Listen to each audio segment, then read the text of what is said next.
বন্ধ, কলেজ বন্ধ, ট্রেন বন্ধ, ফ্যাক্টরি বন্ধ, দোকান বন্ধ, সব দুনিয়া স্তব্ধ হয়ে গেল।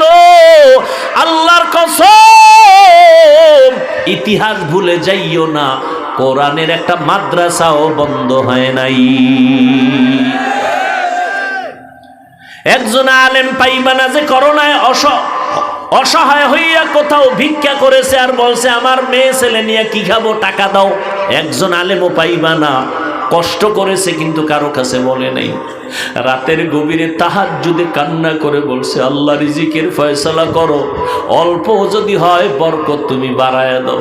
বরকত বুঝুনি রে কপাল পরা মুসলমান, তুমি 3 প্লেট খাইলেও তোমার পেটের ক্ষুধা নিবারণ হয় না, আর একজনে আধা প্লেট খাইলেও পেটের ক্ষুধা থাকে না, এর নাম বরকত।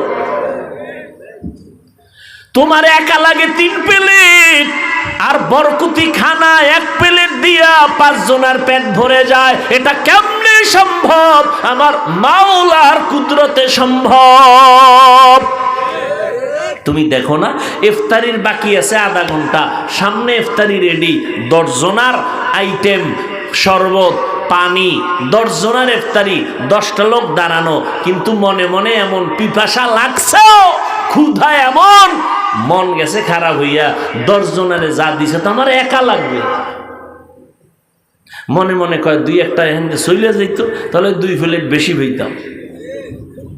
কিন্তু আমার মালিকের বরকত দেখো, শরবতের গ্লাসটা টান দিয়া বিসমিল্লাহ বলে যখন শরবত পান করলো, নিজের প্লেটের ইফতারিও খাওয়ার ক্ষুধা থাকে না। কাদের কুদরতু দারি বার কামাল, আনতা রব্বি আনতা হাসবি জুল জালাল। ওরে সারা দুনিয়ার মানুষ যদি আমাকে গালি দেয় কোনো দুঃখ নাই, আমার আল্লাহ যদি আমাকে ভালোবাসেন।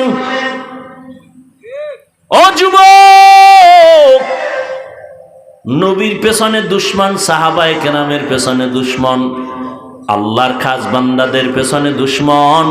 ও যুবক বাবারা, পায়ে ধরে ধরে বলে গেলাম, তুমি যতই কিছু বলো না কেন, ভাবো না কেন, চালাকি করো না কেন, আজকে তুমি কার পাল্লায় ভইরা আলেমের পিছনে লাগছো? জানোনি তোমার সাথে মরণকালে কেউ যাবে না। তোমার জামাটা বেলেট দিয়া আপনজনেরা কেটে কেটে রেখে দিয়া 3টা সাদা কাপড়ের প্যাকেট বানায় বিদায় দিবে। এমন একটা জায়গায় কবরে রাখবে, কেউ দিনের বেলাও সেখানে যায় না, ভয়। অতএব তুমি কার পাল্লায় পড়ি আমার মাওলারে ভুলছো? কার পাল্লায় পড়িয়া তুমি নবীর সুন্নতের জবাই করতেছো রে বাবা? তুমি জানোনি তুমি যদি তার সাথে আঘাত লাগায় দাও, মোবাইলের নাম্বার ডিলিট করবে, পারলে তোমার কল্লাডারে দেহ থেকে ডিলিট করে দিবে। কেউ দুনিয়াতে আপন না রে বাবা।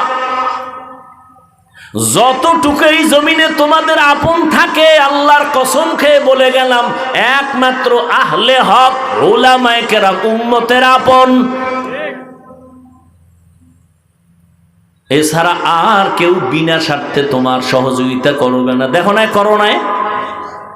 করোনায় বাবায় মরিয়া গেছে, ছেলেরা লোক দিয়া টাকা দিয়া লাশটারে রাস্তায় ফালায় রাখছে, দরজা লাগায় দিছে, লক করে দিছে।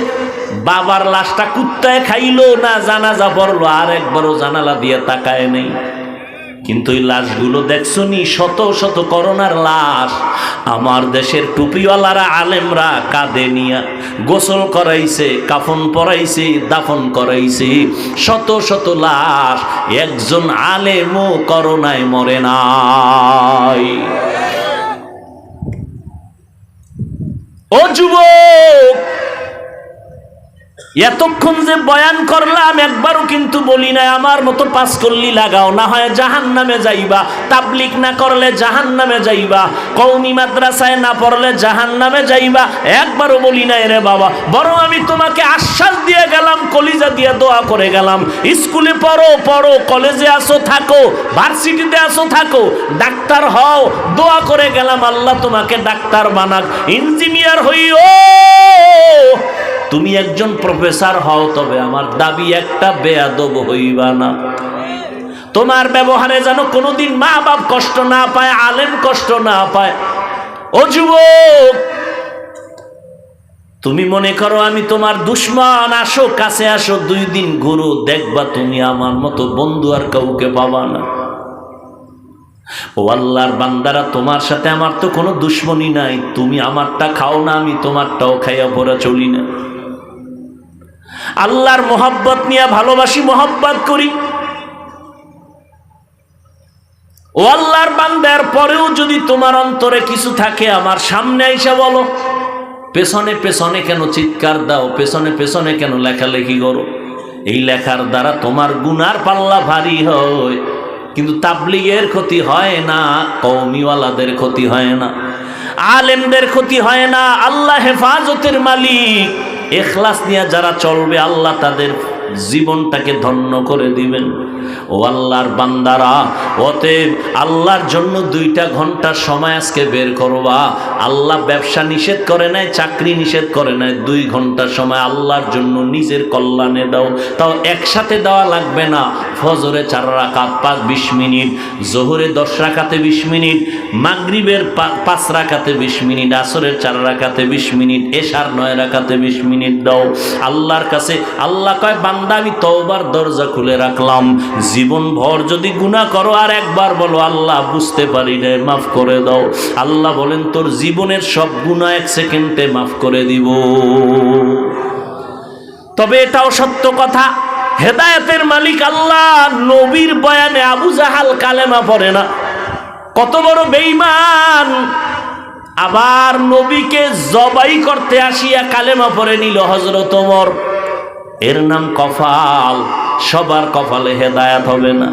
কেউ বয়ান শুনে অন্তর তৈরি করবে, আর নামাজ ছাড়বো না, দাড়ি কাটবো না, বেপরদায় চলবো না, মা বাবারে কষ্ট দিব না, ওলামায়ে কেরামের বিরুদ্ধাচরণ করে গুনাহগার হব না, নবীর তরিকা মেনে চলবো, তওবা করে গিয়া নামাজটা ধরে ফেলবে। আবার একদল বয়ানের পরে বাইরে গিয়া সমালোচনা করবে, এই ভুল সেই ভুল, এটা হয় নাই। নিজেও নামাজ পড়বে না, যারা নামাজ পড়বে তাদেরও পছন্দ করবে না। নিজেও দাড়ি রাখবে না, যারা দাড়ি রাখবে তাদেরও পছন্দ করবে না। এই রকম কপাল পরাও এই জমিনের মধ্যে অভাব নাই। অতএব আমি বলবো রে ভাই জানেরা, ও বাবাজিরা, ও পর্দার আড়ালের আম্মা জানেরা, আপনাদের জীবনটা বড় ধন্য। আপনারা নবীদের মায়ের মতো মা, সাহাবায়ে কেরামদের মায়ের মতো মা, আলেমদের মায়ের মতো মা। আজকে স্টেজে প্রায় 25টা সন্তান কোরআনের হাফেজ, এদের মাথায় পাগড়ি দেওয়া হলো। এদের মা বাবার কলিজা কত ধন্য, এদের মা বাবা জীবনটা কত ধন্য হয়ে গেল। এই সন্তানগুলো হাফেজে কোরআন হয়ে গেল, মা বাবাও ধন্য হয়ে গেল। এরে আম্মা জান, আপনার কি মনে চায় না এক সন্তানকে কোরআন পড়নেওয়ালা ডাক্তার বানাবেন, কোরআন পড়াইয়া ইঞ্জিনিয়ার বানাবেন, কোরআন পড়াইয়া প্রফেসর বানাবেন? আপনার সন্তান আপনার আদর্শ নিয়া ডাক্তারি করবে, মা বাবার জন্য কলিজা ভরে দোয়া করবে, কোরআন পড়বে। এমন একটা সন্তান যদি বানাইতে পারেন, জীবন ধন্য, দুনিয়াও ধন্য, আখিরাতও ধন্য।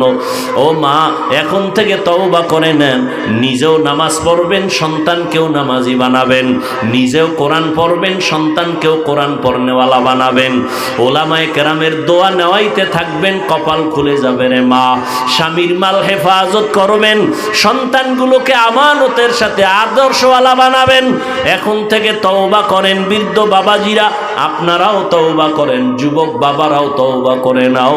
জীবনে নামাজ ছাড়বা না, বেপরদায় চলবা না, মা বাবারে কষ্ট দিবা না। ওলামায়ে কেরামের পরামর্শ নিয়ে নবীর তরিকা মানিয়া জীবন চালাইবা। জীবনে আল্লাহকে বেজার করবা না। তওবা করার মতো যদি নিয়ত হয়, মুনাফিকি দুর্বলতা যদি অন্তরে না থাকে, 2টো হাত আমার আল্লাহকে দেখায়া দাও। আয় আল্লাহ, হাতগুলো কবুল করে নেন, তওবা কবুল করে নেন। তওবার উপরে মজবুত হইয়া চলার মতো তৌফিক আমাদের দান করে দেন, আমিন।